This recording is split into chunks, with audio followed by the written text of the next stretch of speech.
तो hello and welcome students, आज हम लोग पढ़ने वाले हैं क्लास 5 हिंदी रिमझिम बुक का चैप्टर नंबर 5 जहाँ चाह वहाँ रहा। बहुत ही इंटरेस्टिंग चैप्टर है। ये कहानी है पूरी ईला सचानी के बारे में। तो ये जो ईला सचानी है ये 26 साल की हैं और वो गुजरात के सूरत ज़िले में रहती हैं।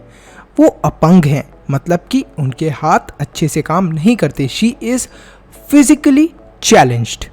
इसके साथ साथ जो उनके हाथ हैं वो अच्छे से काम नहीं करते, लेकिन फिर भी वो इन सब चीज़ों को लेकर बहुत ज़्यादा दुखी नहीं होती या परेशान नहीं होती। इन सब चीज़ों को वो ये नहीं सोचती कि ये सब चीज़ें डिफ़िकल्टी हैं मेरी ज़िंदगी के अंदर। हाथ ना होने के बावजूद भी वो क्या करती हैं, बहुत सारे काम हैं उनको अपने दिल से करने की कोशिश करती हैं। और उन्होंने इस चीज़ को भी दिल से स्वीकार करा हुआ है कि उनके हाथ नहीं हैं और अब उन्हें इस चीज़ को लेके दुखी नहीं होना। तो वो अपने पैरों से ही बहुत सारे काम करती हैं, जैसे दाल भात खाना, दूसरों के बाल बनाना, फर्श जो होता है इसको साफ़ करना, इन सब चीज़ों को करना, साथ में कपड़े धोना, तरकारी काटना, तरकारी जो हमारी सब्ज़ी हो गई इसको काटना और तख्ती पर लिखना। ये सारे काम वो अपने पैरों से ही करती हैं, ठीक है। और पैरों के साथ साथ इन सब कामों को करने के बाद वो डिसाइड करती हैं कि अब मैं स्कूल ज्वाइन करूँगी। तो उन्होंने एक स्कूल के अंदर दाखिला लिया।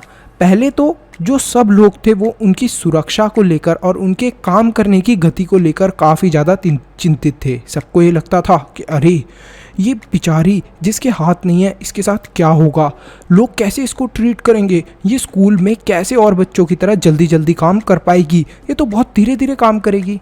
लेकिन स्कूल के अंदर सब लोग इस चीज़ को लेकर काफ़ी ज़्यादा सरप्राइज़ हुए जब उन्होंने ईला को काम करते हुए देखा। उन्हें लगा अरे ये तो बहुत जल्दी जल्दी काम करती है। और सब लोग इन सब चीज़ों को देख के हैरान भी हो गए। कभी किसी काम में परेशानी ज़रूर आती थी, ऐसा नहीं था कि उन्हें किसी भी काम में परेशानी नहीं आती थी, परेशानी तो आती थी, लेकिन ईला इन परेशानियों के आगे झुकने वाली नहीं थी। वो कभी हार नहीं मानती थी। उन्होंने 10वीं तक पढ़ाई करी, लेकिन जो 10th के पेपर थे जब वो देने के लिए गई तो वो उसमें पास नहीं हुई। पास ना होने का कारण ये था कि उनके पास टाइम बहुत कम था। तो जो टाइम होता है पेपर को लिखने का वो उतनी देर में पेपर कंप्लीट नहीं कर पाए, क्योंकि उन्हें पैरों से लिखना था, ऑब्वियसली हाथ तो थे नहीं उनके पास। तो इसी वजह से वो फेल हो गई। समय रहते अगर उनको ये चीज़ पता होती कि ऐसे व्यक्ति जिनके जो कि फिज़िकली चैलेंज्ड हैं उनकी हेल्प के लिए कोई ना कोई उनका पेपर लिख सकता है, या फिर अगर आपके हाथ के अंदर या पैर के अंदर कोई एक्सीडेंट हो जाता है पेपर के टाइम पर, तो आप किसी ना किसी को हेल्प के लिए अपने साथ बुला सकते हो पेपर लिखने के लिए। इसके लिए परमिशन लेनी पड़ती है स्कूल से भी और बोर्ड से भी। तो वो परमिशन अगर अरेंज हो जाती है तो आपका पेपर कोई लिख सकता है। तो उन्हें ये चीज़ नहीं पता थी, नहीं तो वो ज़रूर 10वीं की परीक्षा में सफल हो जाती और उन्हें असफलता नहीं हासिल करनी पड़ती। उन्हें इस चीज़ को लेकर अभी भी बहुत दुख होता है। ईला की माँ और दादी कशीदाकारी करती थी। कशीदाकारी मतलब कि वो सुई धागे से जो टेलर्स वगैरह करते हैं ना कुछ काम, उस टाइप का वो वर्क करती थी।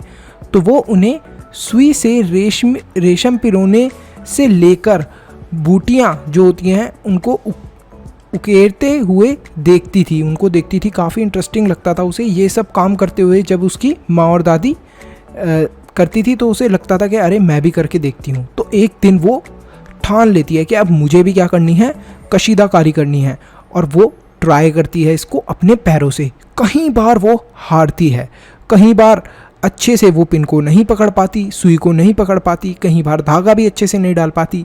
धीरे धीरे करके वो सारी चीज़ें सीख जाती है और वो अपने दोनों अंगूठे के बीच सुई को थमा के जो रेशम पिरोने जैसा कठिन कार्य कर लिया करती थी। सोचो आप कि हम लोग अपने हाथ से कभी कभी सुई के अंदर धागा नहीं डाल पाते, वो अपने दोनों पैरों की मदद से डाला करती थी। उसने काफ़ी धैर्य रखा इन सब चीज़ों को शुरू करने में। बहुत मुश्किलें उसने फेस करी। 15 साल की होते होते उसने क्या करा, कठिया वाणी जो एक कशीदाकारी होती है वो बहुत अच्छी मानी जाती है, वो उसने क्या कर लिया, उसके अंदर महारत हासिल कर ली, उसे अच्छे से बनाने लगी। किसी वस्त्र पर किस तरीके के नमूने बनाए जाएं, मतलब कि डिज़ाइन, नमूने हम लोग बोलते हैं डिज़ाइन, किस तरीके के डिज़ाइन बनाए जाएं, कौन से रंग का डिज़ाइन जो है वो खिल उठेगा किसी भी वस्त्र के ऊपर, कौन से कपड़े के ऊपर कैसा डिज़ाइन खिलेगा, इन सब की उसे नॉलेज थी। टाका कौन सा लगाएं ये भी उसे पता था। तो बहुत एक्सपर्ट हो गई थी वो इन सब कामों के अंदर, ये सब वो अच्छी तरह समझ गई थी, ठीक है। और बहुत जल्दी उसके द्वारा कढ़े गए जो परिधानों थे वो परिधानों की गई,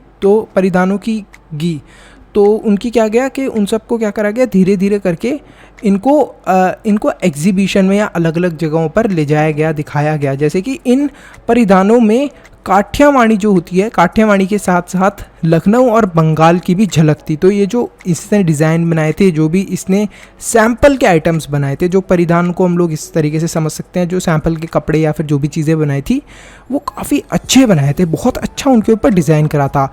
जो पत्तियाँ थी, पत्तियों की जो चिकनकारियाँ थी उससे उसने क्या करा था, सजाया था। और आसपास डंडियों को भी बनाया था। तो उससे क्या हुआ था कि डिज़ाइन बहुत ही सुंदर लग रहा था, वो पत्तियों से और यहाँ पर उसने डंडियों से काफ़ी प्यारा सा डिज़ाइन बनाया था।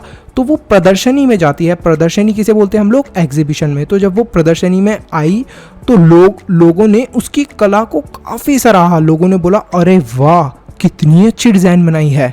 और फिर उन्हें पता चला कि ये तो ईला ने बनाई है, इस लड़की के पास तो हाथ भी नहीं है, फिर भी इतनी सुंदर इसने डिज़ाइन बनाई है।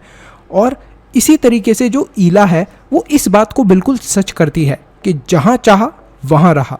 हम लोग बहुत एक्सक्यूज़ेस ढूंढते हैं अपनी ज़िंदगी के अंदर कि अरे मैं तो मैथ्स में अच्छा ही नहीं हूँ, मुझे तो हिंदी पढ़ना ही नहीं आती, अरे मुझे इंग्लिश में कुछ समझ में ही नहीं आता। लेकिन अगर हम लोग ट्राई करेंगे, कोशिश करेंगे, तो ईला की तरह हम भी ज़रूर सफल होंगे। तो यहाँ पर इस चैप्टर का मॉरल यही है कि हमें कभी भी ये नहीं सोचना चाहिए कि हम किसी भी चीज़ को नहीं कर सकते।